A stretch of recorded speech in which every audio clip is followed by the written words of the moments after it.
Hello, my name is Julius Alejandre, a hydronation doctoral researcher from Glasgow Caledonian University, and I am working on blue-green prescribing research.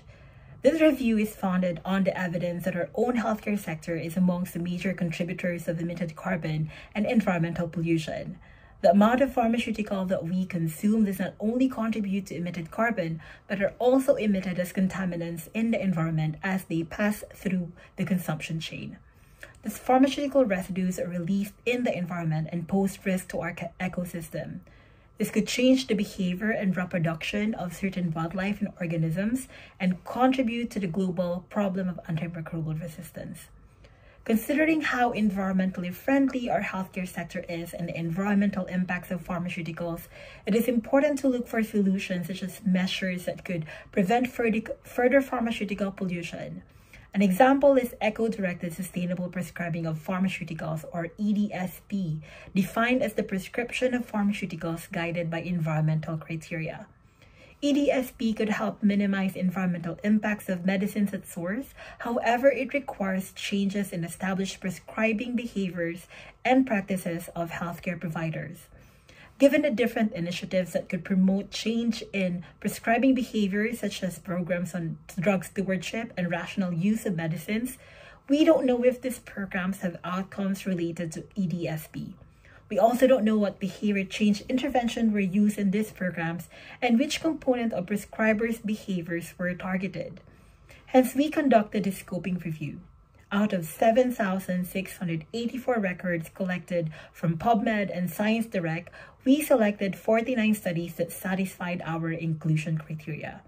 We extracted specific intervention strategies from these studies and mapped them to the behavior change wheel and behavior change techniques.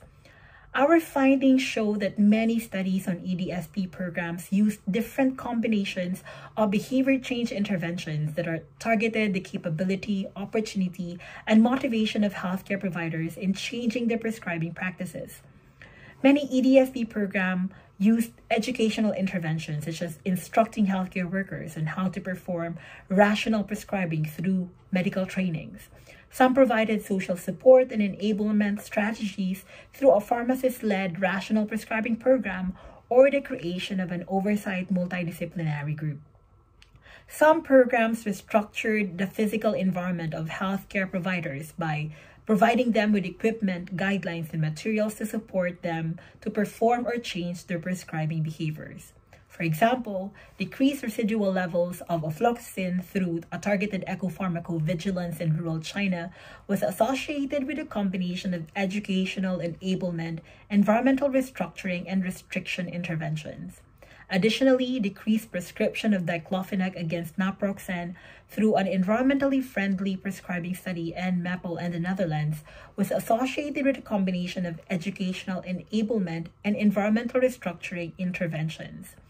Finally, high prescriber adherence to the Swedish Wise List was associated with a multiple set of behavior change interventions such as education, enablement, environmental restructuring, training, persuasion, and incentivization. Whilst our review highlights behavior change interventions used in some EDSP programs, it also highlights that intervention studies with direct environment-related outcomes are very limited. Thus, there is a need for these kinds of studies to fully understand the relationship of changing prescribing behaviors of healthcare providers and the environmental impacts of pharmaceuticals.